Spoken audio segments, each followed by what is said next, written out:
All right, hate going to your doctor now. Wait until you hear what they're saying about you while you're under. Trace, on the case. Hey, Trace. Neil, a patient in Virginia was about to have a colonoscopy. He thought the anesthesia would leave him a little bit groggy, and he says he didn't want to miss the doctor's instructions after the procedure, so he pushed record on his smartphone, put the phone in his pants under the operating table, and on his way home he pushed play and heard the surgical team insulting him. Listen. And really, after 5 minutes of talking to you in pre-op, I wanted to punch you in the face and man you up a little bit. Round and round they go, wheel of annoying patients it goes. Where to land, nobody knows. The patient also apparently had a rash on his private parts, and the anesthesiologist apparently thought it would be funny to warn a medical assistant about that. Listen again.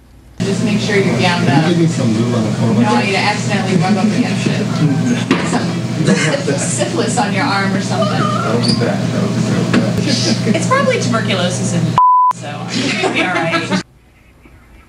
And it went on. The patient was also mocked because he was afraid of needles, because the medical staff apparently found him annoying, and he was even misdiagnosed on purpose. Here's the final.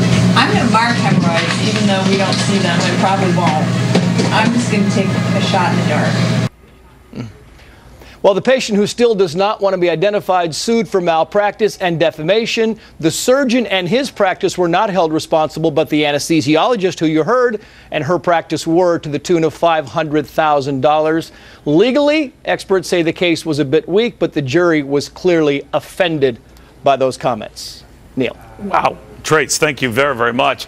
Well, is it legal to hit record before they hit the snooze button on your next OR visit? Attorney Stacey Snyder says not so fast.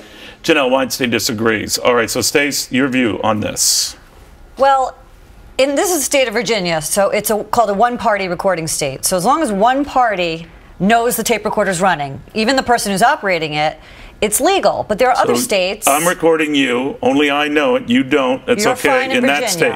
Right.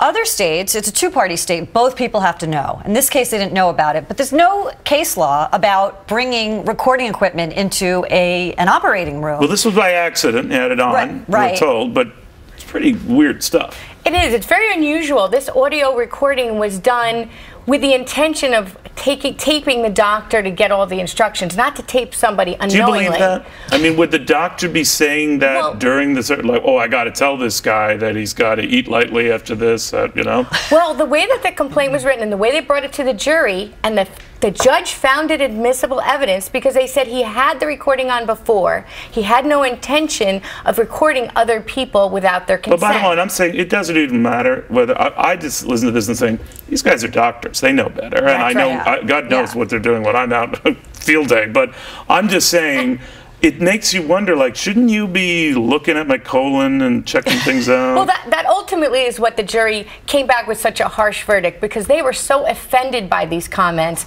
It was so unprofessional, and it was misconduct and malpractice that's why they found against this doctor. So the means didn't matter. What was said in the end did. Yeah, and that's the funny part. They normally wouldn't have won a defamation suit when a patient in an operating room has something bad said about him. The only people who can hear it are the doctors in the room. But I think the jury pushed this one a little bit. Do we know any of the pre-story on this, whether this guy, not that there's any justification for what these guys are saying about, was agitating them, annoying them, an obnoxious, patient? No, none of that came out to the jury. Nothing was said in defense of the doctor to say that, not that it would be a defense, but there was no history that was given to the jury to come back with that verdict. And certainly they found it very offensive. See, it would be like we get a colonoscopy at an office where they're playing MSNBC. I just don't think it's going to go well. That's exactly right. You're in trouble. I should have just recorded. And I do have one question. Why did his pants come with him? Apparently his cell phone was in his pants pocket. I found that's right, because once your lower torso is supposed to be... It was a colonoscopy. Why are pants going in? Certainly this is going to put doctors on notice that things are going to be taped, and that's a problem. Where's the EPA when you need it? Always back to them. Whole new field for them.